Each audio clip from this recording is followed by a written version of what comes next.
Hi friends, நம்ம விஜய் மல்லி ஸ்டோரியோட upcoming story line எப்படி இருக்க போகுது அப்படின்னு அந்த வீடியோவில் பார்க்க போகிறோம். மெயினாக வந்து பார்த்தீங்கன்னா விஜய் மல்லி வந்து சேரக்கார தருணம் வந்துட்டே இருக்குது அப்படின்னே சொல்லலாம். ஆமாங்க, இப்போ மெயினாக வந்து பார்த்தீங்கன்னா விஜய் வந்து இப்போ தான் மல்லியோட மனசை புரிஞ்சிருக்காரு அப்படிங்கிறது வெளிப்படையாக காமிச்சிட்ருக்காரு மல்லிகிட்ட அப்படின்னே சொல்லலாம். ஸோ மல்லியும் வந்துட்டு இத்தனை நாள் அவரை வந்து நான் புரிஞ்சிக்காமல் போயிட்டானேன்னு ஃபீல் பண்ணிட்டு இருந்தாங்க.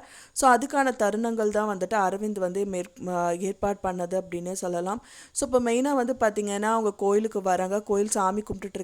அப்போ தான் வந்துட்டு நம்ம விஜய் வந்துட்டு பார்த்திங்கன்னா சாமி கும்பிட்றதுக்கு அந்த தட்டில் இருந்து கையை காமிக்கிறாரு. அப்போ கை சூடு கையில் வந்துட்டு முதலே காயம்பட்டனால முடியாமல் இருக்காங்க. ஸோ அதனால வந்து பூசாரி கொண்டு வந்த தட்டை வந்து நம்ம மல்லியே வந்துட்டு எடுத்து கண்ணில் ஒத்தி விட்றாங்க விஜய்க்கு. அது மட்டும் இல்லாமல் வந்துட்டு அவர் கொடுத்த விபூதியும் வந்துட்டு விஜய்க்கு வச்சு விட்றாங்க.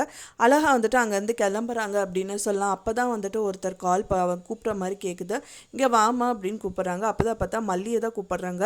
மல்லிகிட்ட இந்த மாதிரி வந்துட்டு அவங்க வந்து உங்களோட ஒய்ஃபை வந்து முதல் ஒய்ஃபை இறந்துட்டீங்க, ஆனால் ரெண்டாவது ஒய்ஃபை இழந்துடாதீங்க அப்படின்னு சொல்லிட்டு அவர் சொல்கிறாரு. ஸோ அதுக்கப்புறம் வந்து 3 விஷயங்கள் சொல்கிறாங்க.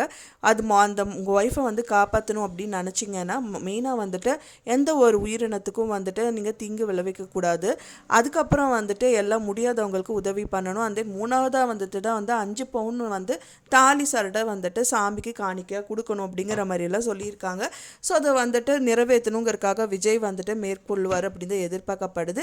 அதுக்காக தான் வந்து விஜயும் வந்துட்டு செருப்பு போடாமல் ஆஃபீஸு போகிறாரு. இந்த மாதிரி விஷயங்கள் எல்லாமே நடக்க இருக்கு.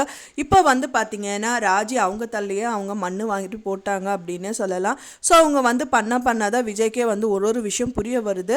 என்னன்னா இப்போ வந்துட்டு அவர் செருப்பு போடாமல் மல்லிக்காக போகணுங்கிறதுக்காக பண்ணிட்டு இருக்காரு. இவங்க உடனடியாக ஷூவை வாங்கிட்டு வந்து இதை போட்டுட்டு போ, அது இன்றைக்கே போடு அப்படிங்கிற மாதிரி கம்பல்ஷனில் நிற்கிறாங்க. ஸோ இதெல்லாம் பார்க்க தான் இப்போ மல்லி மேலே எந்த ஒரு பிரச்சனையும் இல்லை. ஃபுல் அண்ட் ஃபுல் வந்து நம்ம அக்கா தான் இந்த மாதிரி வந்துட்டு பொறாமையில் இந்த மாதிரி பண்ணிட்டு இருக்காங்க, நம்ம 2 பேரும் அவங்க கூட மல்லி விஜயும் சேரக்கூடாதுங்கிறதுக்காக பண்ணுறாங்கன்னு அவர் புரிஞ்சுப்பார். ஸோ இந்த மாதிரி விஷயங்கள் நடக்க வந்து நம்ம எபிசோட்ஸும் வந்துட்டு ரொம்ப சுவாரஸ்யமாக இருக்குது. ஸோ எல்லா வியூவர்ஸும் பார்க்கலாம் அப்படிங்கிற மாதிரி தான் எபிசோட்ஸும் காமிச்சிட்டு இருக்காங்க. நீங்கள் என்ன நினைக்கிறீங்க அப்படின்னு சொல்லிட்டு மறக்காமல் எனக்கு கமெண்ட்டில் ஷேர் பண்ணுங்கள் ஃப்ரெண்ட்ஸ். நான் சொன்ன தகவல் உங்களுக்கு பிடிச்சிருக்குன்னு நினைக்கிறேன் ஃப்ரெண்ட்ஸ். பிடிச்சிருந்தால் மறக்காமல் லைக் பண்ணுங்கள், ஷேர் பண்ணுங்கள், கமெண்ட் பண்ணுங்கள், சப்ஸ்கிரைப் பண்ணுங்கள். மேலும் இன்னொரு மல்லி சீரியல் அப்டேட்டோட நெக்ஸ்ட் மீட் பண்ணுறேன். தேங்க்ஸ் ஃபார் வாட்சிங் மை வீடியோ ஃப்ரெண்ட்ஸ். நெக்ஸ்ட் வீடியோவில் பார்க்கலாம்.